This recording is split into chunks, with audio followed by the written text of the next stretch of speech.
नमस्कार। कक्षा चतुर्थी, विषय हिंदी रचना, अध्याय 5 सर्वनाम। आज हम सर्वनाम के बारे में पढ़ेंगे। उससे पहले आइए कुछ जो पैराग्राफ है इसमें कुछ वाक्य हैं वो हम पढ़ते हैं। कपिल एक अच्छा विद्यार्थी है। कपिल प्रतिदिन विद्यालय जाता है। विद्यालय में कपिल मन लगाकर पढ़ता है। कपिल के अनेक मित्र हैं। उनमें से सौरभ भी एक है।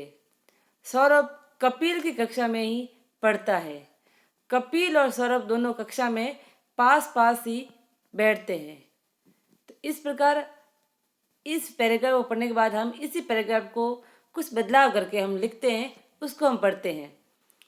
कपिल एक अच्छा विद्यार्थी है। वह प्रतिदिन विद्यालय जाता है।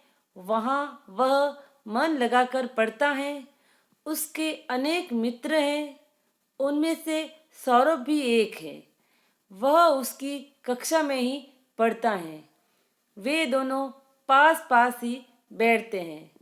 तो इस प्रकार हमने एक ही जो पैराग्राफ है उसको हमने बदल कर लिखा है। अभी इस पैराग्राफ पर हम देखेंगे तो हम पाएंगे कि इसमें संज्ञा शब्द का बार बार प्रयोग किया गया है, जिससे ये जो वाक्य हैं तो ये पढ़ने में हमको अटपटा लग रहा है। तो इसमें जो संज्ञा शब्द की पुनरावृत्ति हुई है, तो उस पुनरावृत्ति के दोष को दूर करने के लिए हम कुछ नए शब्दों का प्रयोग कर रहे हैं, जैसे वह, वहाँ, वह, उसके, उनमें, उसकी, वे। तो ये जो नए शब्द किए हैं वो कौन से शब्द है? इन्हें हम सर्वनाम शब्द कहते हैं। अब इनकी आवश्यकता क्यों पड़ी? क्योंकि हम संज्ञा शब्द को बार बार दोहराने से क्या है कि वो शब्द हमें पढ़ने में अटपटा लगता है। तो इस बार हम देखेंगे कि प्रथम सोपान में संज्ञा पद बार बार आए हैं और दूसरे सोपान में संज्ञा पदों के स्थान पर सर्वनाम शब्दों का प्रयोग किया गया है। तो इसका प्रयोग किस कारण किया गया है? क्योंकि भाषा में संज्ञा पदों के पुनरावृत्ति दोष को दूर करने के लिए सर्वनाम शब्दों का प्रयोग किया जाता है। यानी संज्ञा पद की बार बार पुनरावृत्ति होती है, तो जिससे वो वाक्य पढ़ने में भी अच्छा नहीं लगता है। तो इसलिए हम उसके बदले में दूसरे शब्द का प्रयोग करते हैं, वो है सर्वनाम शब्द। तो इस प्रकार हम अच्छे से समझ गए हैं कि सर्वनाम शब्द क्या होते हैं, सर्वनाम किसे कहते हैं। तो आइए इसकी परिभाषा हम अच्छे से समझते हैं। संज्ञा पदों के स्थान पर काम आने वाले शब्दों को सर्वनाम कहते हैं। फिर से दोहराएंगे, जो शब्द संज्ञा पदों के स्थान पर काम आने वाले जो शब्द हैं उनको हम सर्वनाम कहते हैं। जैसे वह, वहाँ, तुम, उसका, यहाँ, वे, अपनी, कुछ, उनकी, मेरा, तेरा, जिसे, कोई, किसी, कौन, तुम्हारा आदि जो शब्द हैं जिसमें संज्ञा के स्थान पर अपन इस्तेमाल करते हैं, तो वो सब सर्वनाम शब्द कहलाते हैं। अब सर्वनाम के भेद। सर्वनाम के 6 भेद होते हैं। पुरुषवाचक सर्वनाम, निजवाचक सर्वनाम, निश्चयवाचक सर्वनाम, अनिश्चयवाचक सर्वनाम, संबंधवाचक सर्वनाम, प्रश्नवाचक सर्वनाम। तो अब इसमें सबसे पहले हम बात करेंगे पुरुषवाचक सर्वनाम की। पुरुषवाचक सर्वनाम में पहले हम देखेंगे कुछ वाक्य दिए हुए हैं। मैं आज बहुत खुश हूँ। तुम घर जाओ। देखो वे लड़ रहे हैं। तो इन तीनों वाक्यों में मैं, तुम और वे सर्वनाम शब्दों का प्रयोग हुआ है।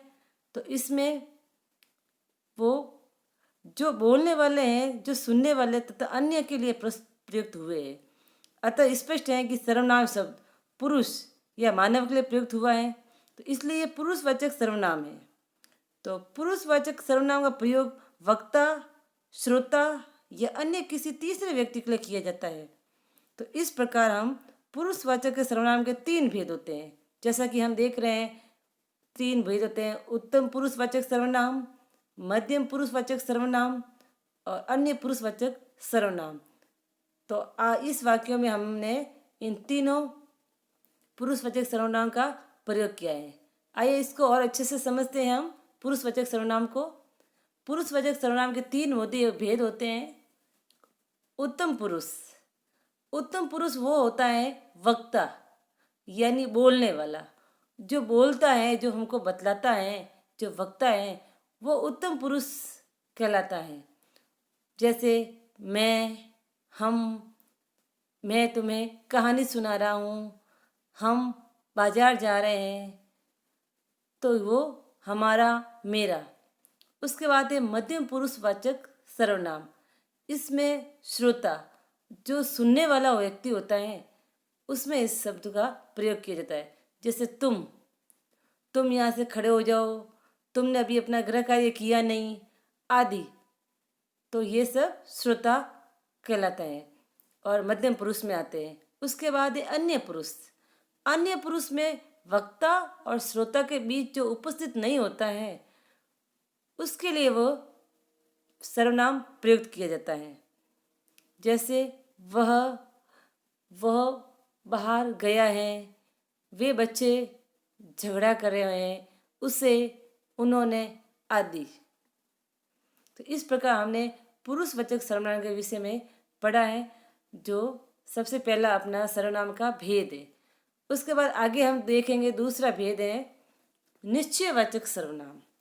तो निश्चयवाचक सर्वनाम में आप देखेंगे जो सर्वनाम शब्द किसी व्यक्ति अथवा वस्तु की ओर निश्चित पूर्वक संकेत करे, वे निश्चयवाचक सर्वनाम कहलाते हैं।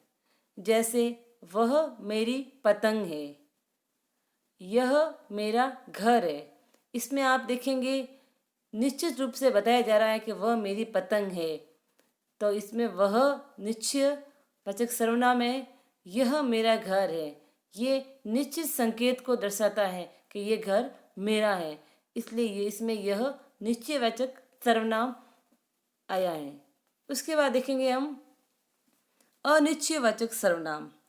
इसमें जो सर्वनाम शब्द किसी व्यक्ति, वस्तु या घटना का निश्चित बोध ना कराए, वो अनिश्चयवाचक सर्वनाम कहलाता है। जैसे लगता है यहाँ कुछ हो गया है, इसलिए बाजार बंद है, बाहर कोई खड़ा है। तो इन वाक्यों में आप देखेंगे कुछ, कोई सर्वनाम शब्द किसी निश्चित व्यक्ति, वस्तु या घटना का बोध नहीं करा रहे हैं, तो इसलिए कुछ और कोई ये अनिश्चयवाचक सर्वनाम है। उसके बाद हम देखेंगे संबंधवाचक सर्वनाम। संबंधवाचक सर्वनाम में जो सर्वनाम शब्द वाक्य में आए दूसरे संज्ञा या सर्वनाम शब्द से संबंध बताते हैं, वे संबंधवाचक सर्वनाम कहलाते हैं। जैसे जैसा बोओगे वैसा काटोगे, जिसकी लाठी उसकी भैंस, जिसने चोरी की वह पकड़ा जाएगा। तो इस प्रकार जैसा, वैसा, जिसकी, उसकी, जिसने, वह, ये वाक्य जो है, ये जो शब्द हैं जैसा वैसा, वो एक दूसरे से संबंध रखते हैं। इनके एक दूसरे संबंध के बिना इनके जो वाक्य है वो अधूरा रहेगा, तो इसलिए ये संबंधवाचक सर्वनाम है। उसके बाद है प्रश्नवाचक सर्वनाम। किसी व्यक्ति, वस्तु, घटना आदि के संबंध में प्रश्न का बोध कराने वाले सर्वनाम शब्द प्रश्नवाचक सर्वनाम कहलाते हैं।